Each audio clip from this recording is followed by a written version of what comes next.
Good morning. আশা করি আপনারা সবাই ভালো আছেন, আমিও খুব ভালো আছি। আর সকালবেলা উঠে ব্রেকফাস্ট আমার হয়ে গেছে। এখন 11টা বাজে। ব্রেকফাস্টে পরোটা দিয়ে চা খেয়েছিলাম, আর ও আজকে কিছু খায়নি, ও শুধু চা খেয়েছে।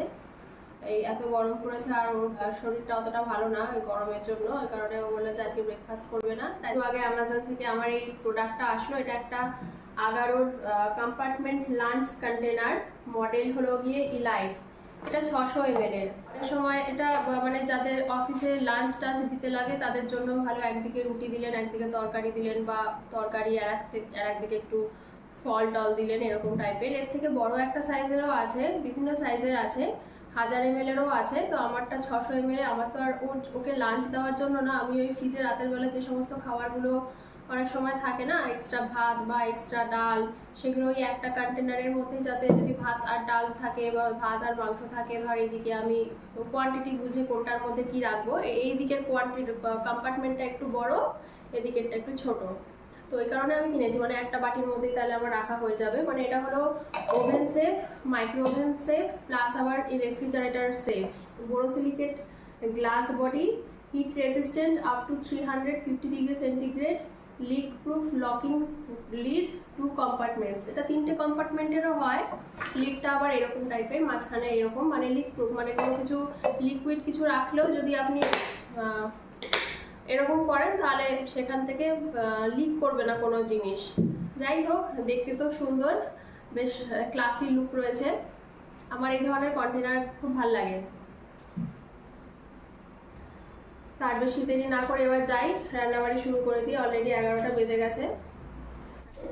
এখানে আমি মসুর ডাল নিয়েছি, 1 কাপের থেকে একটু কম মসুর ডাল নিয়েছি। এটা 3-4 বার ভালো করে ধুয়ে নিয়েছি।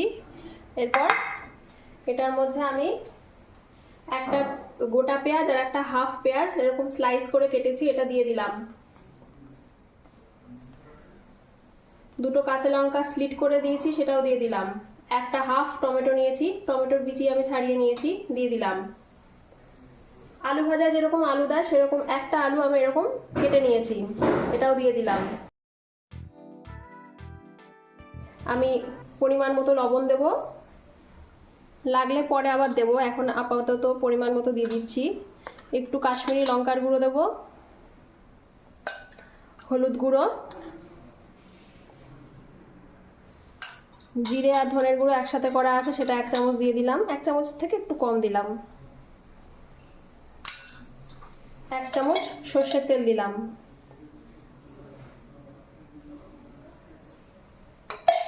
এটাকে 1 মিনিট ধরে ভালো করে মাখতে হবে হাত দিয়ে। এই রেসিপিটা আমি ইউটিউব থেকে শিখেছি, অনেকদিন আগেই শিখেছি। আমি এটা প্রায় বানিয়ে খাই, ভাল লাগে খেতে। আমার এখানকার মসুর ডালের খুব একটা স্বাদ নেই। নর্মাল প্রেসার কুকারে বানালে অতটা স্বাদ হয় না, কিন্তু এরকমভাবে খেলে অনেকটা ভালো স্বাদ পাওয়া যায়। তো প্রায় বানাই এরকম, খাটনিও বেশি নেই। এরকমভাবে 1 মিনিট ধরে মেখে তারপর এটাকে আমি 5 মিনিটের জন্য রেস্ট দেবো।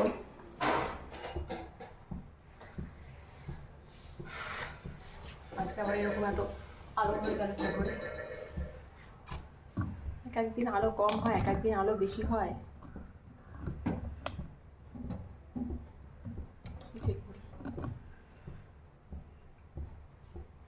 এখানে আমি প্রেসার কুকারে আলু সিদ্ধ বসিয়েছিলাম, হয়ে গেছে মনে হয় আলু সিদ্ধটা। আমার হাজব্যান্ড আবার এমনি আলু সিদ্ধ আমি খায় না, ওটা আলু সিদ্ধটাকে আবার তেলের মধ্যে ভাজতে লাগে, তাহলে খায়। এমনি আলু সিদ্ধ খেতে ভালোবাসে না। এখানে আমি সর্ষের তেল দেবো, রান্নাটা আমি সর্ষের তেলে করবো। কড়াইয়ের মধ্যে সর্ষের তেল দিয়ে দিলাম। ছোট চামচের 4 চামচ দিলাম, আর তাওয়ার দরকার নেই। 2টো শুকনো লঙ্কা দিয়ে দিলাম, কালো জিরে দিয়ে দিলাম,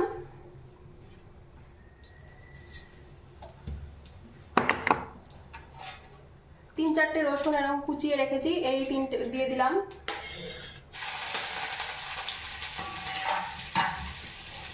একটু ভাজা ভাজা হবে এটা। একটু চিনি দেব,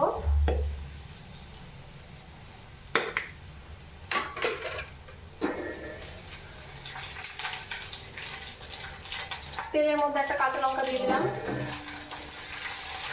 এবার যে ডালটা আর আলুটা আর পেঁয়াজ আর টমেটো একসাথে মেখে রেখেছিলাম মশলাপাতি দিয়ে, 5 মিনিট রেস্টে ছিল, সেটা দিয়ে দিলাম। এবার হাই ফ্লেমে এটাকে ভাজবো।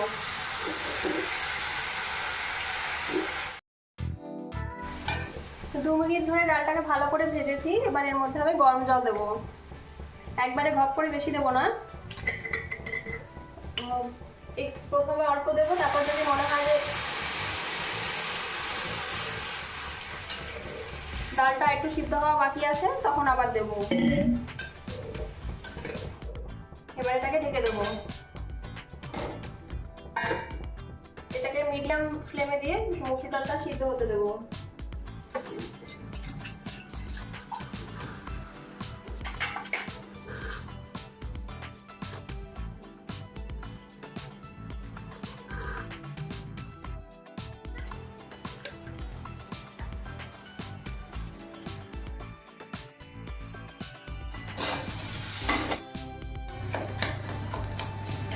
এটার মধ্যে আমি একটুখানি সাদা তেল দিয়েছি, সর্ষের তেল দিয়ে এর মধ্যে সাদা তেলের মধ্যে একটুখানি কালো জিরে দিয়ে তার মধ্যে কাঁচা লঙ্কা কুচি আর পেঁয়াজ কুচি দিয়ে ভালো করে ভেজে, অল্প একটু ভেজে তারপর আলু সিদ্ধটা দিয়ে দিয়েছি, লবণ দিয়েছি পরিমাণ মতো আর সামান্য হলুদ দিয়েছি। নামানোর আগে একটুখানি ধনেপাতা কুচি দেবো, শুকনো লঙ্কা দিইনি, একটু ভাজা ভাজা হবে এটা।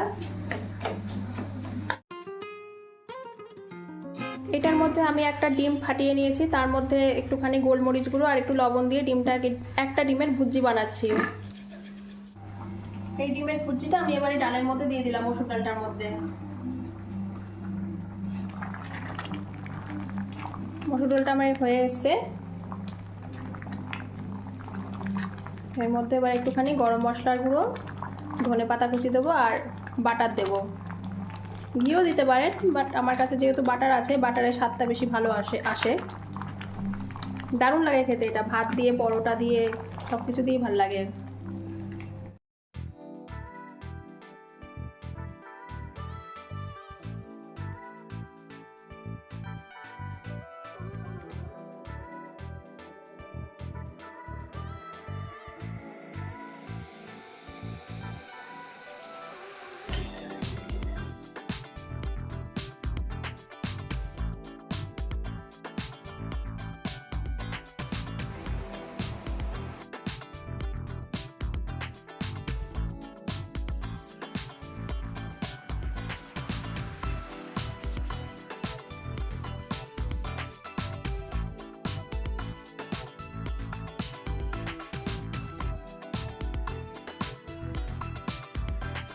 এখন 8:30 মতো বাজে।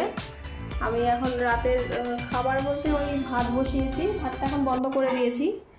এখানে মানে একবার ভাত ফুটে গেলে আমি গ্যাসটা অফ করে দিই, তারপর 10 মিনিট পর আবার চেক করে দেখি যে ভাত মানে চালটা সিদ্ধ হয়েছে কিনা। তারপর লাস্টে নামানোর মানে মার গালার আগে আর একবার হাই ফ্লেমে দিয়ে দিই, তারপরে মার গেলে ফেলি। এটা আমার শাশুড়ি মা শিখিয়েছিলেন, কোনো সিনেমা বলছি, কোনো টিভিতে মনে হয় এরকমভাবে মানে কিভাবে গ্যাস সেভ হয় সেরকম একটা টিপস দিয়েছিল, যেভাবে গ্যাস সেভ করতে পারেন ভাত করার সময়। তো আমি সেই টিপসটাই ফলো করি, শাশুড়ি মা আমাকেও বলে দিয়েছিলেন। তো তারপর থেকে আমি ওভাবেই ভাত বানাই।